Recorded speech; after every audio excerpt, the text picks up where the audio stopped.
Here we have real-time Norton Summit. I've started this video at the start of the segment. So we're going up Norton Summit. We've got like about 50 riders. All right. Now I'm going to be dead last. And as riders get dropped, I'm just going to go around them. It's not the best strategy for the fastest time because once you're closing gaps, you're using up more energy. But I just want to show you how to work the bunch on the climb, how to climb in the bunch. And ideally, you want to be at the front. You want to be in the first 5 riders at all times because being at the back, when the gap opens, you have to go around and close it.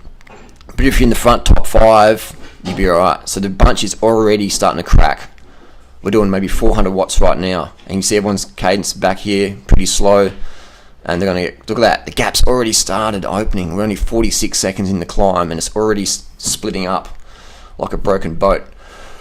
The Titanic is cracking in half. So I'm going around the riders and I'm sitting dead last. As the riders get dropped, I'm going around them.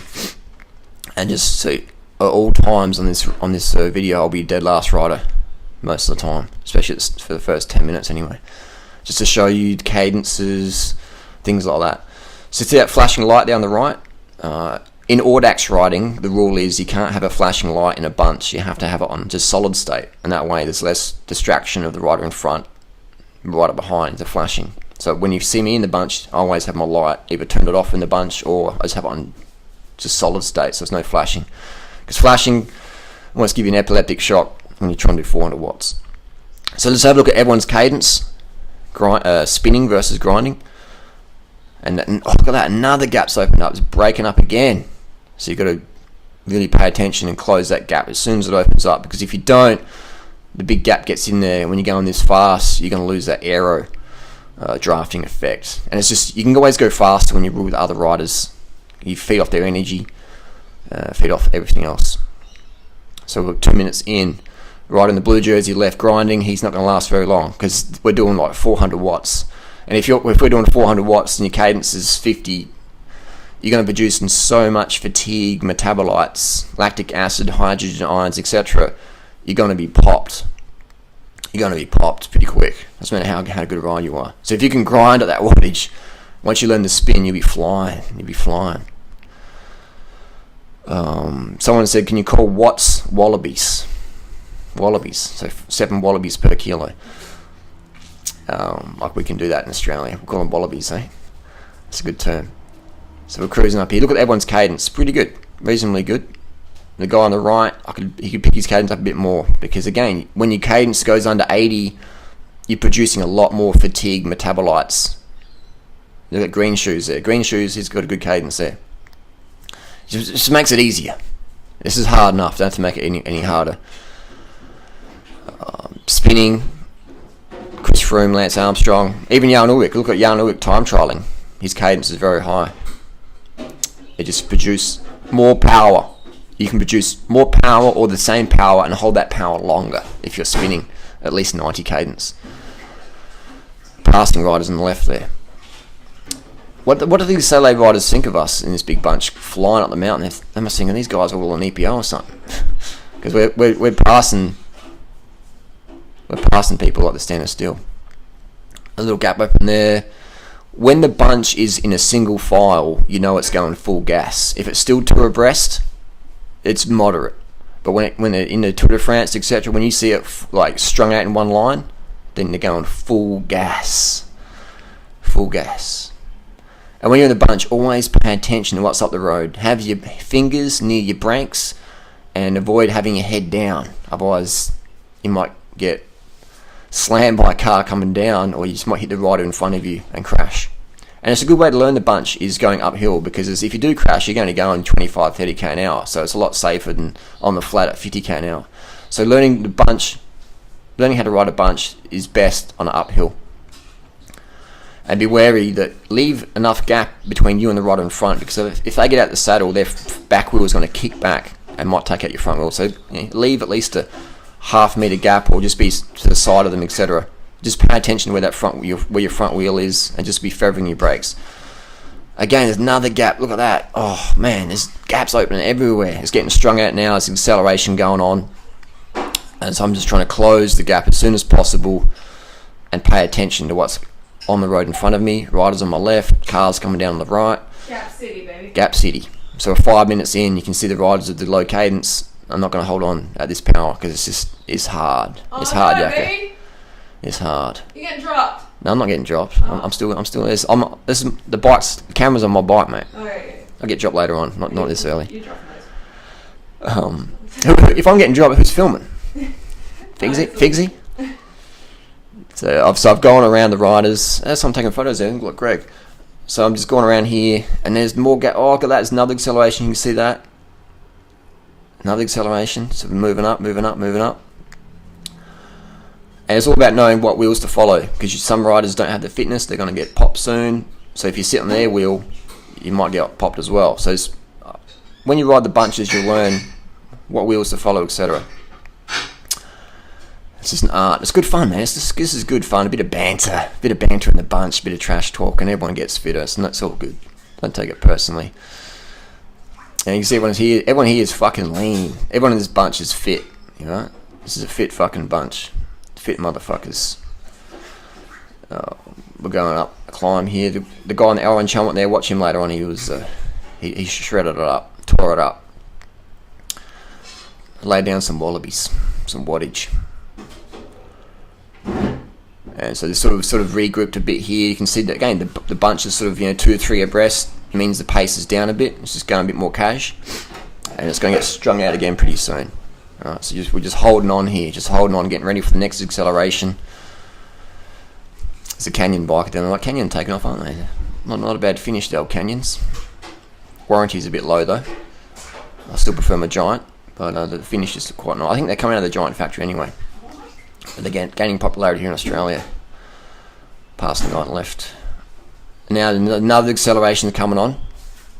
You see the rider in the middle with the screen, black and blue kit. His cadence is very low. We're 7 minutes in, and his cadence is going to be too low. He's going to get popped very soon because the fatigue metabolites are going to take over his legs, and they're going to take over the brain and say, look, we can't do this anymore. Slow it down. And here we go here. This is where it's happened. I can see this guy's going to get dropped, so I go around him straight away. And look at that, it's getting strung out. Look at the gaps opening in individual riders. There's gaps opening. So whoever's on the front, I can't see who's in the front, but they're stringing it out. They're stringing it out. Another gap opening there, so we're trying to close it, doing our best to close it. You really got to just focus on your breathing and relax the mind and just push the legs and let it go. Just let it go. Let it go. The more you let go, the faster you can go. So just let go mentally, let go physically, and just fucking push the pedals, push that cadence, focus on your breathing, just let everything go. It's a bit of a meditation, absence of thought. Another gap open there, so I know I've got to close that as soon as possible. So I'm probably doing 550 watts now, just trying to hold that down, 600 maybe, just to close it on. And that sapped my legs big time there. I paid for that. But it's good training, it's excellent training. This you can't get better training than this, because everyone's going full gas. In racing, people sort of save it for the sprint. But this time trial, everyone's going full gas, alright? That's the thing of racing, it's tactics and stuff like this, but with these weekly time trials, it's just full gas. People don't care if they get dropped, as long as they push hard, they're willing to give it all. But in a race, people sit on and wait for the sprint, but this is harder than racing. I've never ever done any races this hard, because people in races, it's tactics, it's teammates, etc. This bunch, there's no teammates, it's just everyone goes full gas. So it's the best workout you can get. We're flying up the hill here, and this is where you always want to pay attention to what's up the road. You never put your head down, otherwise you might crash into a car coming down or a rider coming up. So you just always pay attention, and you want to close that gap as soon as possible. So now we had maybe 50 riders at the start, 40 riders at the start, and there's only 4 of us. There's only 4 of us left. Alright, we've got yellow socks, orange helmet, white socks. Nicole Nargo on the right. We're flying up this mountain here. It's good training, and we've sort of recovered a little bit now. The pace has dropped a little bit off. You can sort of see us slowing down a little bit. Yellow socks clicks into a big gear just to give the legs a bit of a break, but soon the cadence will come up again. Now orange helmet's in the front. Now it's coming up again. Now it's coming up. The speed's coming up. The power's coming up, and we're flying again. Back on the home straight. Back on the home straight. Luckily, let's slow down a bit. Let me catch my breath a little bit. And so you can see the right in front, hairy legs. Do you need to shave your legs as a cyclist? You don't need to shave your legs at all. It's not part of the cult. It's not part of the cult. But you don't have to shave legs. It's optional, all right? Female or male, hair's personal preference. But you don't need to be shaving your legs to be fast. Because you can see this guy here, he climbs fucking fast. He's like 13-minute or close to sub 13 for Nortons. Hairy legs. You don't need to shave your legs if you don't want it. Why do cyclists shave their legs? It's a bit more of the click, it's the culture. Maybe massage is easier. What else is easier? If you do have a crash, not having hair in there heals up. But it's mainly probably massage and the culture. But you don't have to shave your legs if you don't want to. Alright? You can still fucking smash bergs with hairy legs, as we see here. So 2 riders in the front, and I'm suffering right now. Closing all those gaps has hurt my little legs. And White Sox gets in the front, and I can't hold that wheel. I feel that acceleration. I'm like, nah, I'm outie. I'm just going to sit on a bit. Try and catch my breath. Get my heart rate down a little bit. But I know danger's coming up. Because we can see Orange Helmet's having a bit of recovery. I can tell his watch is about to go. Here we go. He's out the saddle, just change the legs a little bit. And he's going to tack across. Now he's attacking across to try and get back up to White Sox. And I'm just dropping the wheel here. I'm dropping the wheel. I really should be hanging on here. And boom, yellow socks. High look at that cadence. 120 cadence. Big power. Probably 800, 900 watts. He closes that gap effortlessly, didn't he? Colin got popped. I got popped off the cob. I got dropped. I hesitated. Those who hesitate masturbate. So I'm sitting in the back here masturbating by myself. Because I hesitated. I should have closed that gap straight away. I'm just in my head going, I don't know if I want this. You just got to close your thoughts and follow the fucking wheel, Durianrider. Hold the wheel. And now I'm trying to get back on, but it's too late because the road's flattened off. We're doing probably 30, 35k an hour.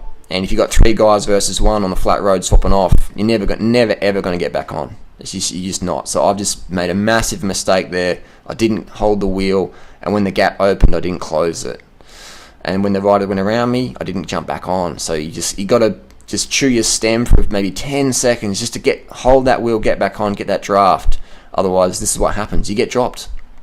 So this is where you have to just harden the fuck up and just bite the bullet, man, for a few more seconds and just hold that fucking wheel. Otherwise, you're going to get popped. So this is how we ride climbs. This is how you do it fast. Close the gap straight away. Hold the wheel above all. And just always pay attention. Monitor where your front wheel is. Look at what's coming up the road. Don't have your head down. And be aggressive mentally in your head. But also you want to stay relaxed. Because if you get too aggressive in your head, you might shut your breathing down. And if you shut your breathing down, you can't get your power. Because the power comes from the oxygen. Power doesn't come from your muscles. It comes more from the oxygen and cadence. So otherwise, people with 100 kilo muscle legs would be smashing us up here. But the power comes from the blood, from the oxygen. So we've done 13.10, 13.11. So this is a mid-13s up Norton Summit here today. And it was a good day for it. Good training. This is the best training you can do, really. Just people going full gas. Full gas. So thanks for watching. Got any questions? Let us know down below.